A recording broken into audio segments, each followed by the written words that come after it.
السلام عليكم ورحمة الله وبركاته. إن الحمد لله نحمده ونستعينه ونستغفره ونعوذ بالله من شرور أنفسنا ومن سيئات أعمالنا.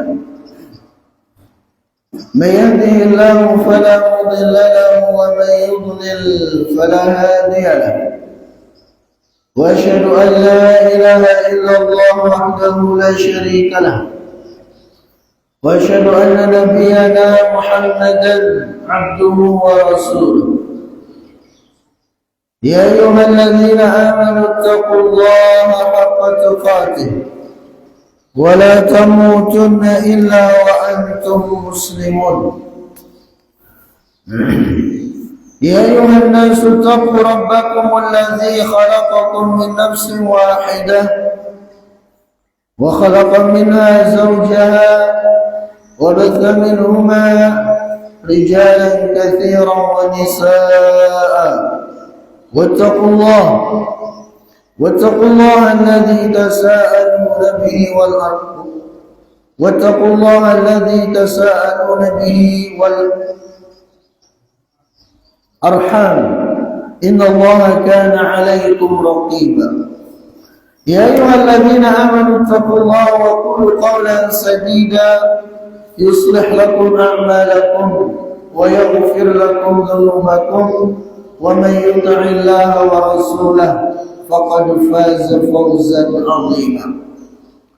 رب اشرح لي صدري ويسر لي أمري واحلل عقدة من لساني يفقهوا قولي. Jemaah salat subuh Masjid Al-Azhar yang ulun muliakan, puji dan syukur senantiasa kita haturkan kepada Allah Subhanahu wa taala atas segala limpahan nikmat dan karunia yang Allah Subhanahu wa taala berikan kepada kita semua. Sebagaimana salawat serta salam senantiasa kita peruntukkan kepada baginda yang mulia, Nabi kita, Nabi besar Muhammad sallallahu alaihi wasallam. Begitu pula kepada keluarga beliau, kepada sahabat-sahabat beliau, kepada orang-orang yang selalu berusaha mengikuti dan menapaki jejak beliau hingga akhir zaman kelak. Nah, para jemaah yang ulun muliakan, pada kesempatan ini kita akan lanjutkan pembahasan kita dari Kitabul Buyu'. Itu pembahasan tentang hukum-hukum seputar jual beli. Jadi mana pada kesempatan-kesempatan yang lalu sudah banyak kita sampaikan tentang hal ini, ya baik itu kaitan dengan adab-adab ya dalam seorang mencari rezeki, ya kemudian juga sudah kita bahas tentang definisi jual beli dan macam-macamnya, dan juga sudah kita bahas tentang syarat-syarat sah jual beli. Itu ada 7. Yang pertama adalah baik penjual atau pembeli hendaknya sama-sama saling ridho. Kemudian yang kedua, baik penjual ataupun pembeli hendaknya mereka adalah orang-orang yang diizinkan oleh syariat untuk melakukan transaksi jual beli. Kemudian yang ketiga, ya hendaknya si penjual itu adalah dia sebagai pemilik barang atau dia sebagai wakil dari pemilik barang. Dan ini semua sudah kita rincikan. Kemudian yang keempat, hendaknya barang yang menjadi objek transaksi itu adalah barang yang mubah, barang yang halal, baik halal zatnya, begitu pula halal manfaatnya. Kemudian juga yang kelima, termasuk syarat sah jual beli, hendaknya barang yang menjadi objek jual beli itu bisa diserahkan. Kemudian yang keenam adalah hendaknya barang yang diperjualbelikan itu adalah maklum, artinya jelas barangnya, ya tidak ada yang disembunyi-sembunyikan, tidak beli kucing dalam karung istilah orang. Kemudian yang terakhir, yang ketujuh adalah hendaknya harga dari barang tersebut juga harus jelas. Itu 7 dari syarat sah jual beli yang sudah kita rincikan dalam beberapa pertemuan. Kemudian yang terakhir yang kita sudah bahas pada pekan yang lalu kaitan dengan qabdul mabi', serah terima barang. Jadi barang yang dibeli oleh seseorang itu kalau sudah melakukan transaksi, maka barang tersebut sudah resmi menjadi milik si pembeli, dan uang pembayarannya resmi jadi milik si penjual. Namun kalau belum melakukan transaksi, kalau belum melakukan serah terima barang, maka si pembeli barang itu tidak diperbolehkan untuk menjual barangnya sampai dia melakukan serah terima. Ya, jadi kalau hanya sekedar transaksi tanpa serah terima, itu hanya sekedar terjadi perpindahan kepemilikan. Namun belum boleh bagi si pembeli untuk menjualnya kembali sampai dia melakukan serah terima barang.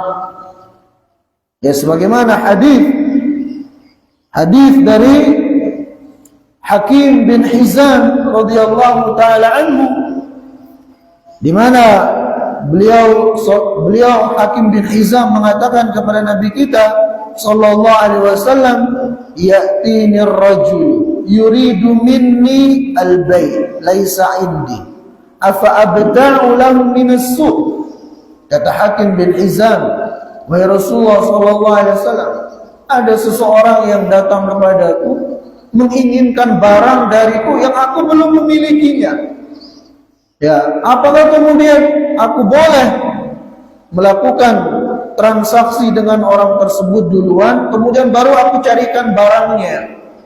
Maka kata Nabi SAW, ya akhi la tabi' ma laysa indak. Kata Rasulullah SAW, wahai saudaraku, jangan engkau menjual sesuatu yang belum engkau miliki. Ya. Nah, itu perintah atau pesan Rasulullah sallallahu alaihi wasallam kepada Hakim bin Hizam. Maka solusinya sebagaimana yang sudah kita sampaikan sebelum-sebelumnya, ya, itu ada 3 untuk bisa menjual barang yang belum dimiliki sepenuhnya oleh seseorang. Ya, pertama adalah dia menjadi wakil dari si penjual pemilik barang. Dia jualkan orang lain barangnya, jadi wakilnya, maka diperbolehkan bagi dia untuk menjual barang tersebut walaupun bukan miliknya. Kemudian yang kedua, hendaknya dia hanya menerima pesanan, belum melakukan transaksi. Nanti kalau sudah serah terima barang, baru dia lakukan transaksi jual beli. Nah, itu diperbolehkan. Tapi ingat, namanya memesan itu tidak mengikat. Dalam artian, kalau dia sudah beli barangnya, orang itu kemudian mengatakan tidak jadi, dia harus terima. Karena namanya memesan itu belum mengikat, gitu. Ya. Kemudian cara yang ketiga adalah dengan melakukan skema transaksi salam.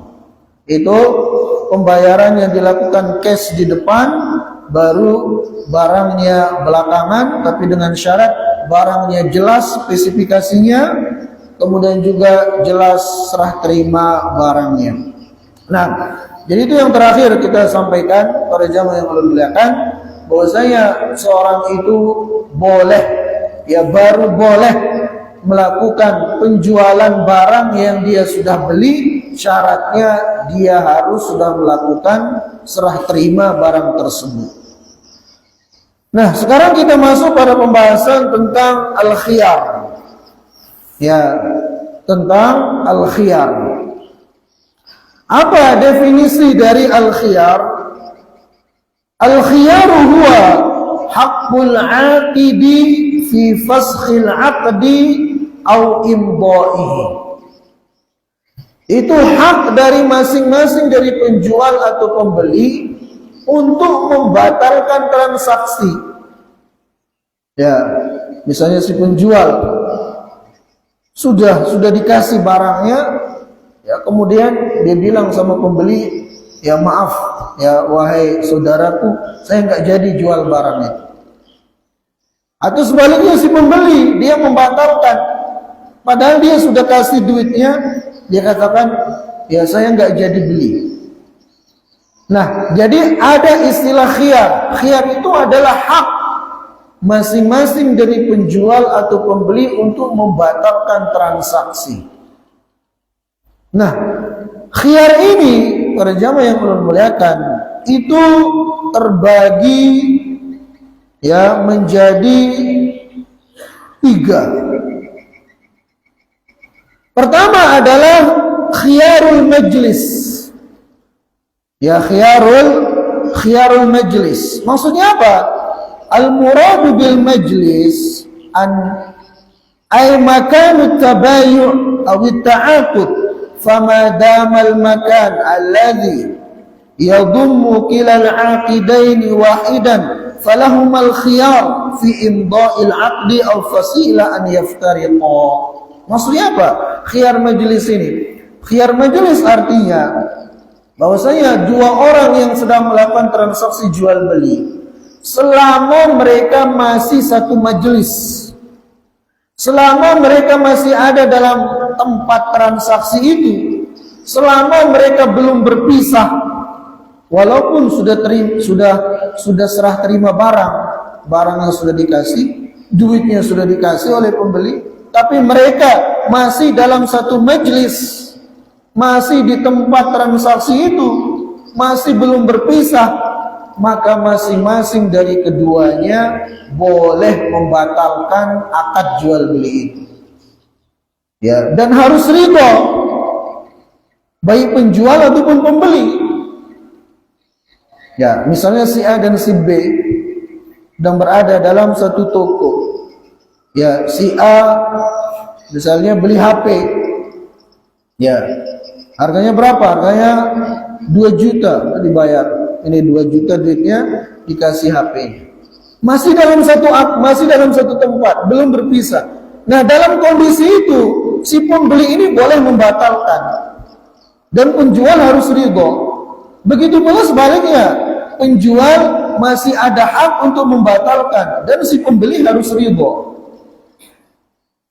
Nah, walaupun sudah serah terima barang, sudah ngasih duit si pembeli. Ya, dalilnya mana? Itu hadis dari Hakim bin Hizam, bahwasanya Nabi SAW bersabda, al-bay'ani bil khiyar ma lam yatafarraqa. Dua orang yang melakukan transaksi jual beli, mereka masih memiliki hak khiyar, hak untuk membatalkan transaksi. Malam yatafarraqa, selama mereka itu belum berpisah. Ya, selama mereka itu belum berpisah. Ini dalilnya tegas sekali. Ya, menunjukkan kebolehan bagi baik penjual ataupun pembeli untuk membatalkan transaksi tersebut. Hadis ini sahih, ya, diriwayatkan oleh Imam Bukhari dan Muslim. Kemudian kata beliau di sini, apa hikmah dari adanya khiyar majlis ini? Wal hikmatu min masyru'iyati anna al-insan ba'da an yabi'a syai'an aw yashtari qad yabdu lahu fayandam. Bahwasanya seseorang terkadang ketika dia sudah menjual sesuatu atau sudah terlanjur membeli sesuatu, kadang timbul rasa menyesal gitu. Ya, fabil khiyari tsabit lahu fil majlis yumkinuhu tajarrud. Maka dengan dikasih bagi dia kesempatan khiyar majelis ini, di sana dia masih bisa berpikir untuk melanjutkan transaksi atau membatalkannya. Ya, dan lawan transaksinya harus ridho. Ya, ketika penjual misalnya atau pembeli membatalkan sedangkan masih dalam satu majelis, ya lawan transaksinya itu harus ridho. Karena ini ketetapan dari syariat. Ya, jangan sampai padahal ini masih satu majelis yang tadi beli HP. Si pembeli mengatakan setelah dia beli HP sekalinya ingat hutangnya misalnya. Ya, hutangnya belum kebayar. Astagfirullah, saya masih ada hutang nih, kok beli HP? Saya bilang sama penjual, Pak, saya kada jadi beli HP-nya. Soalnya saya baru ingat saya ada hutang yang harus saya bayar. Jangan sampai si penjual bilang, enggak boleh, kamu sudah ambil HP-nya. Ya, enggak bisa dibalikin. Nah, itu salah si penjual seperti itu. Ya, kecuali kalau si pembeli itu sudah keluar. Ya, udah keluar dari toko, berarti sudah habis khiyarnya. Ya, dia sudah tidak memiliki khiyar majelis. Nah, maka di sana kalau si pembeli sudah keluar dari toko, bahkan sudah pulang ke rumahnya, kemudian balik lagi ingin balikin HP itu, si penjual di sana boleh menolak. Ya, boleh menolak karena si pembeli itu sudah habis masa khiyar majelisnya itu. Maka si penjual di sini boleh menolak. Tapi kalau kemudian dia tetap menerima saudaranya karena mungkin kelihatan memang betul-betul butuh untuk mengembalikan barang itu dan mengambil duitnya, maka itu keutamaan yang luar biasa. Ya, Rasulullah SAW bersabda, "Man aqala musliman, aqala Allahu asratahu yaumal qiyamah." Yang artinya barang siapa yang memberikan maaf kepada saudaranya yang tadi, padahal dia sudah beli barangnya, dia sudah pulang, sudah nggak ada khiyarnya, tapi dia balik karena mungkin ada keperluan yang mendesak, nggak jadi dia beli barangnya. Si penjual ini dengan sukarela, padahal dia bisa menolak karena khiyarnya sudah habis, tapi dia ya sudah nggak apa-apa, sini barangnya, ini duit Anda. Nah, itu namanya iqalah. Kata Nabi SAW, barang siapa yang memberikan iqalah kepada saudaranya di dunia, maka Allah Subhanahu wa ta'ala akan mengampuni kesalahan-kesalahannya nanti di hari kiamat. Ya, nah seperti ini Rasulullah SAW ajarkan kepada kita. Ya. Nah, kemudian para jamaah yang mudah-mudahan dimuliakan dan dirahmati oleh Allah Azza wa Jalla, kata beliau di sini muddatul khiyar. Berapa lama jeda waktu dari khiyar majelis ini? Yathbutu khiyarul majlis lil aqidain min hinil aqdi hatta yatafarraqa bi abdani ma minal makan alladhi ta'aqada fihi. Jadi khiyar majelis yang kita jelaskan tadi itu, khiyar majelis itu tetap adanya selama mereka itu masih satu majelis dan belum berpisah. Sawa'un talal majlis am qasur, baik waktu bermajlisnya itu lama ataupun ya cepat. Maka yang menjadi ukurannya itu adalah berpisahnya mereka, baru selesai atau habis khiyar majlis tadi itu, habis waktunya. Wa idza kana al-'aqdu qad tamma bil hatib mathalan fa muddatul khiyar hatta intihaul mukalamah. Lah bagaimana kalau transaksi itu menggunakan telepon, menggunakan HP? Kayak apa bentuk khiyar majelisnya itu? Maka kata beliau di sini, khiyar majelisnya itu adalah selama teleponnya itu belum ditutup panggilannya. Kalau masih terjadi panggilan antara penjual dan pembeli, selama itu masih ada khiyar majelis. Tapi kalau sudah ditutup teleponnya, ditutup panggilannya, berarti sudah habis khiyar majelisnya. Ya, dia sudah tidak ada hak untuk mengembalikan barang tersebut. Kemudian wa idza kana an tariqi syabakah al-alamiyah al-internet fa muddatul khiyar tastamir hatta ighlaq safhatil muhadatsah. Kalau transaksinya dalam bentuk apa namanya chattingan di email misalnya atau di apalah platform yang ada, maka berapa lama atau bagaimana ketentuan khiyar majelisnya itu? Ketentuannya adalah sampai dia menutup apa istilahnya itu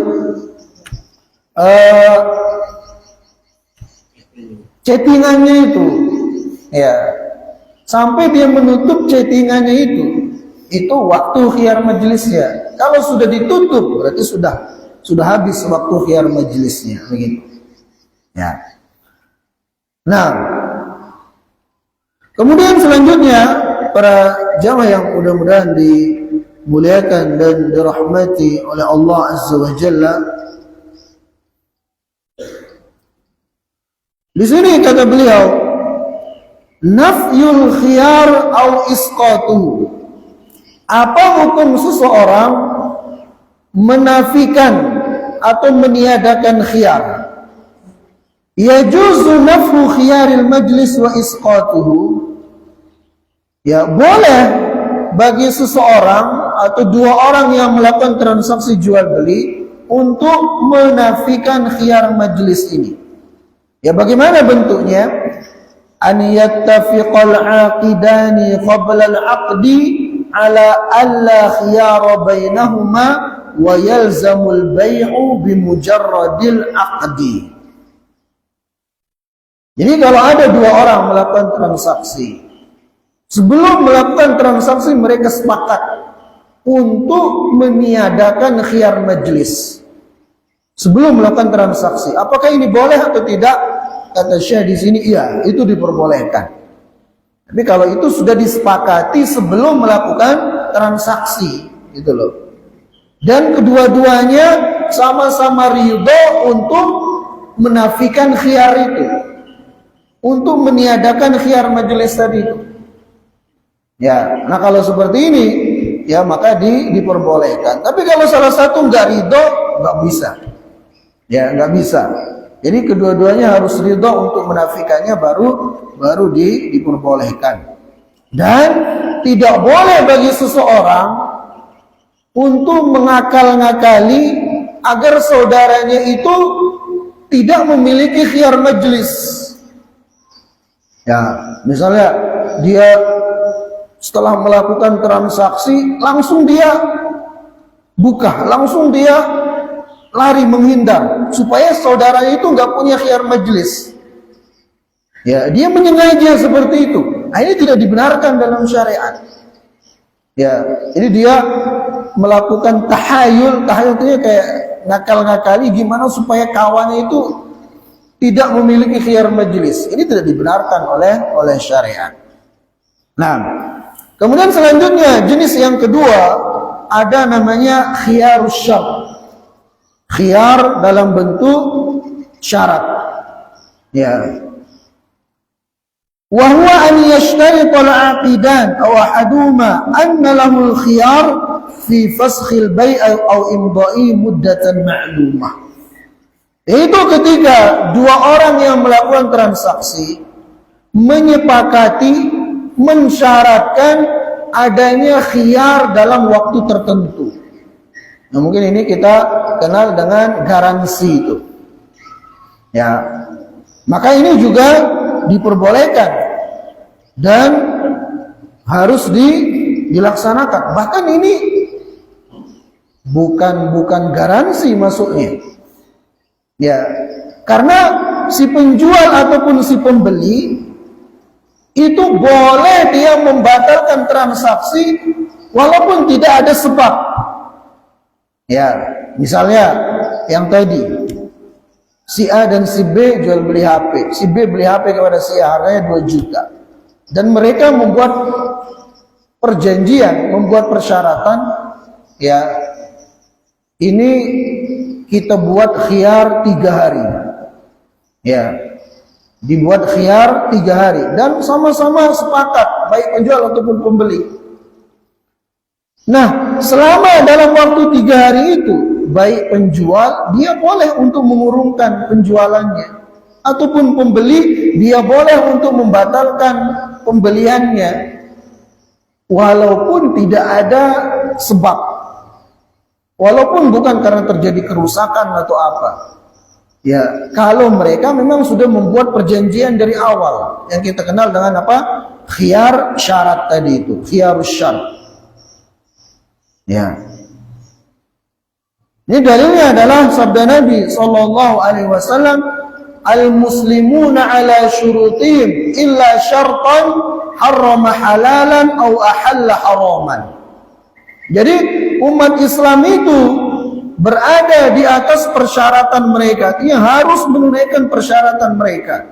Selama persyaratan itu tidak menghalalkan yang haram atau mengharamkan yang halal, begitu. Ya. Lah bagaimana kalau ternyata dalam kurun waktu khiyar syarat ini barang itu ada lecetnya, misalnya ada sedikit kerusakannya, siapa yang menanggung rugi dari kerusakan barang itu? Ya pembeli. Misalnya tadi si B yang beli HP, ya dia buat persyaratan dengan si A, ini kita buat persyaratan khiyar syarat selama 3 hari ya. Ya selama 3 hari ini baik Anda mau mengambil HP-nya, ya dengan syarat tentunya balikin duit saya nggak apa-apa, atau sebaliknya saya mau balikin HP-nya boleh. Oke, deal, sama-sama saling ridho. Kemudian dalam 3 hari atau sebelum lewat 3 hari, misalnya di hari yang kedua, si pembeli HP ini berubah pikiran, ingin mengembalikan HP-nya. Sekalinya setelah dicek oleh si penjual, oh ini ada ya lecetnya, misalnya ada sedikit kerusakannya. Nah, maka di sini dalam hukum syariat Islam, ya boleh si pembeli itu mengembalikan barang tersebut, tapi dengan syarat dia harus nanggung kerugian. Ya, kerugian dari kerusakan barang yang selama ini ada di tangannya itu. Ya, itu yang harus dia tanggung, entah mungkin dia kasih duit atau apa untuk perbaikan dan semacamnya. Itu namanya khiyar syarat. Dan khiyar syarat ini akan dikatakan terlaksana dengan dua syarat. Yang pertama adalah taradid tarafain. Kedua belah pihak sama-sama saling meridhoi dengan adanya khiyar syarat tadi itu. Kemudian yang kedua, tahdidul muddah. Itu ditentukan waktunya. Entah sehari, 2 hari, atau 3 hari. Ya, harus ditentukan waktunya, disepakati oleh kedua belah pihak. Baru ya kita katakan mereka memiliki khiyar syarat tersebut. Nah, kemudian jenis khiyar yang ketiga namanya khiyarul aib. Ya, khiyarul aib. Khiyar karena ada cacat pada barang. Yaqul idza kana fi sil'ati aibun yanqusu min qimatiha fayajibu 'ala al-bai' an yubayyinahu lil mushtari wa illa kana ghashan lahu. Jadi apabila seorang hendak menjual barang, sedangkan di barangnya itu ada cacat, ada kekurangan padanya, maka wajib bagi si penjual barang ini untuk menjelaskan cacat, aib, kekurangan yang ada pada barang tersebut. Maka kalau dia tidak menjelaskannya, tidak menyampaikannya kepada si pembeli, dia telah melakukan ghish, ya, melakukan penipuan. Rasulullah sallallahu alaihi wasallam bersabda dalam sebuah hadis yang sahih, "Man ghasya falaysa minni." Barang siapa yang melakukan ghish, ya curang, culas, nipu dalam transaksi jual belinya, maka dia bukan dari golonganku.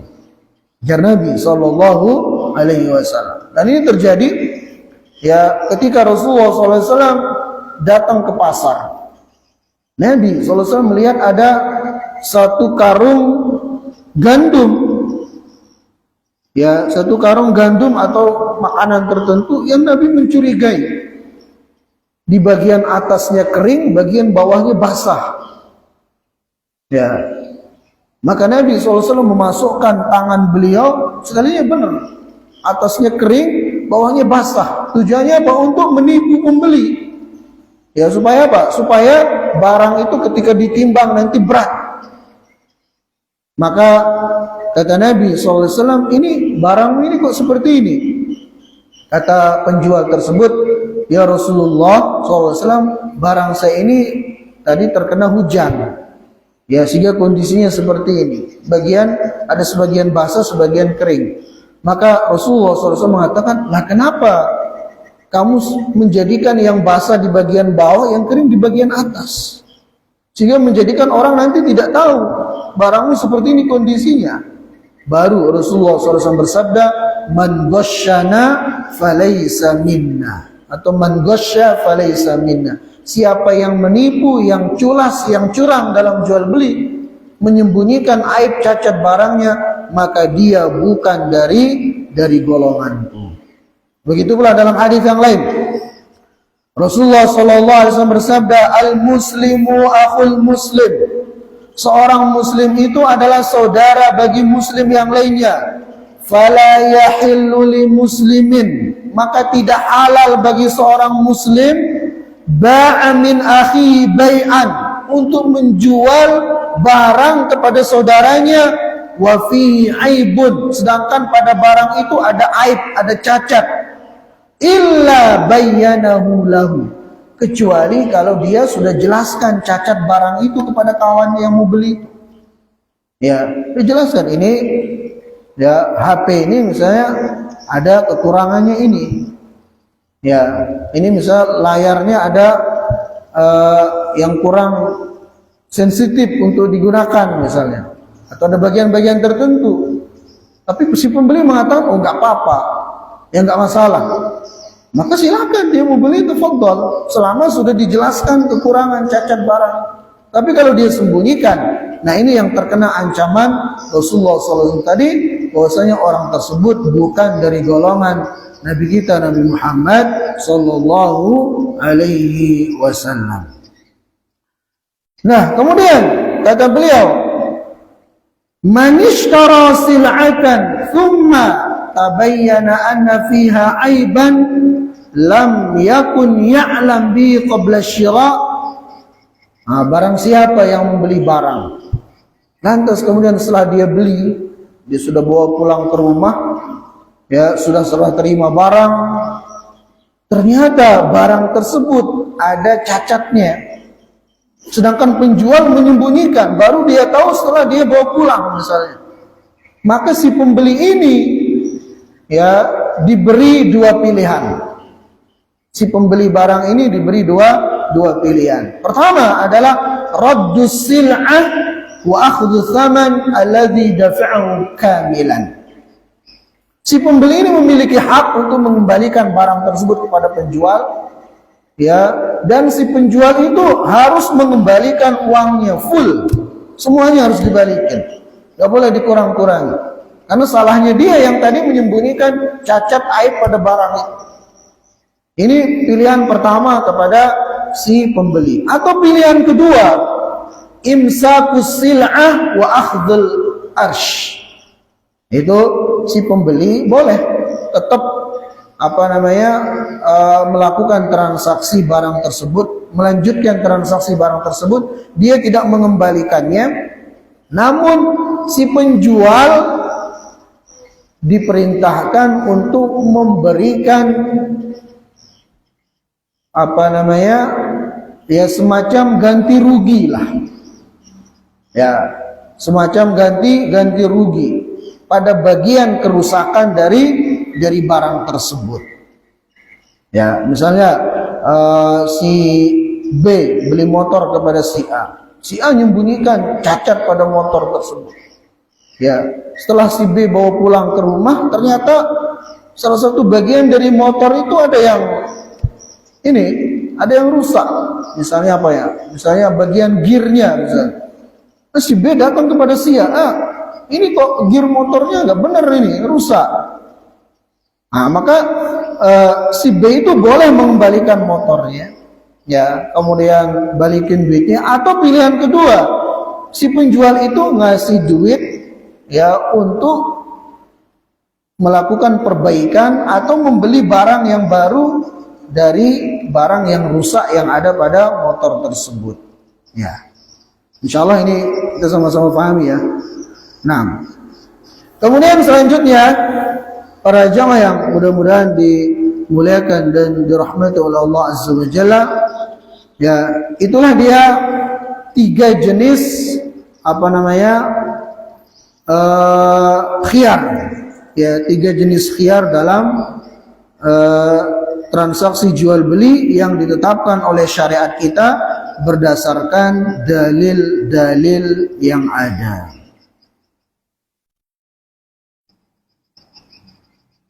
Nah, kemudian para jamaah yang mudah-mudahan dimuliakan dan dirahmati oleh Allah Azza wa Jalla,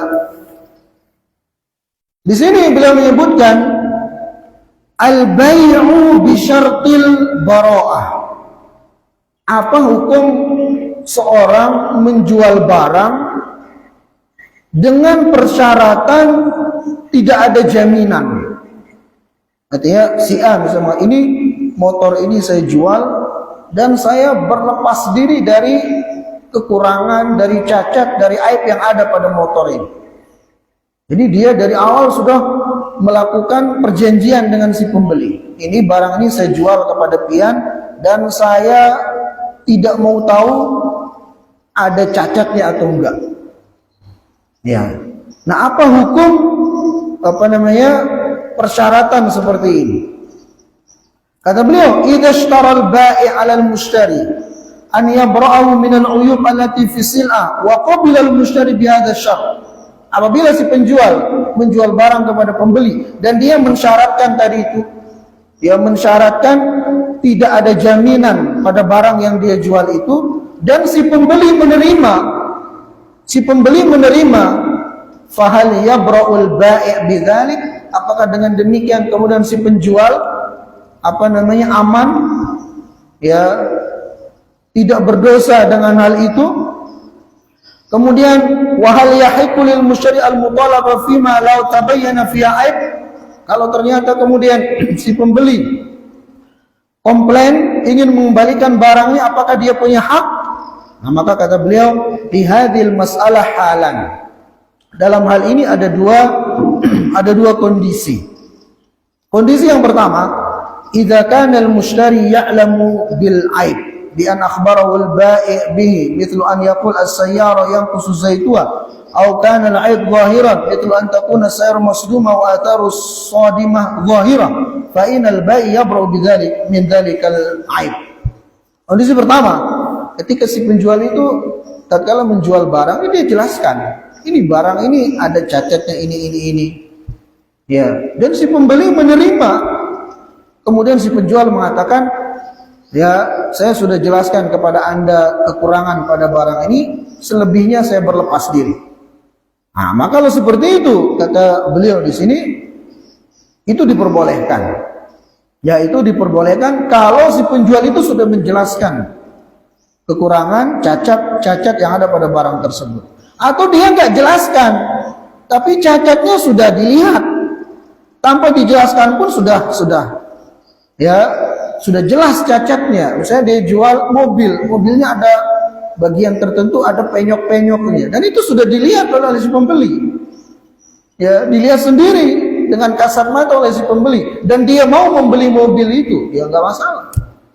Ya, tidak masalah seperti itu. Dan dia nanti kalau ternyata misalnya sudah dibawa pulang, dia ingin balikin dengan alasan cacat yang tadi dia sudah lihat itu, nggak bisa, karena dia sendiri sudah tahu cacatnya begitu.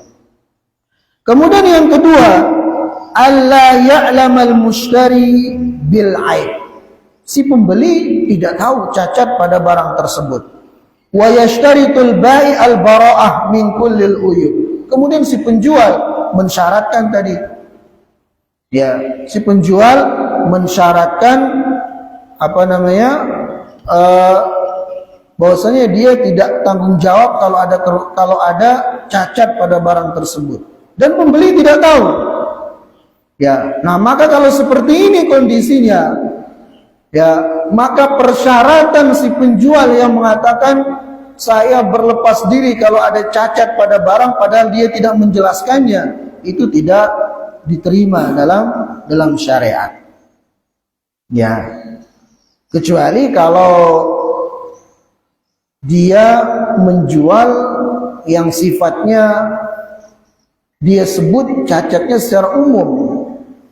Misalnya dia mengatakan, ya ini saya jual motor ini, ya, dan anggaplah penjualan motor ini kayak jual barang rongsokan gitu, sehingga nanti harganya juga murah gitu, sehingga pembeli tahu memang barang ini udah banyak rusaknya. Makanya si penjual bilang, anggap penjualan ini kayak jual barang rongsokan, walaupun dia nggak jelaskan cacat pada barang tersebut, maka ini diperbolehkan. Ya, maka ini diperbolehkan. Ya, wallahu ta'ala a'lam. Nah, para jamaah yang mudah-mudahan dimuliakan dan dirahmati oleh Allah Azza wa Jalla, ya, mungkin itu yang ulun bisa sampaikan pada kesempatan ini. Ya, mudah-mudahan sedikit ada manfaatnya. Insyaallah pada kesempatan yang akan datang kita akan masuk pada pembahasan tentang al-buyu al-muharramah.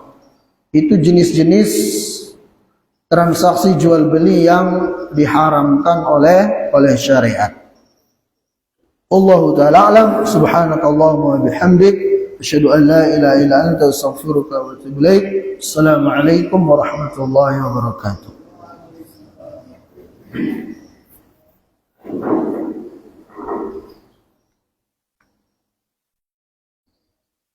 Selesai.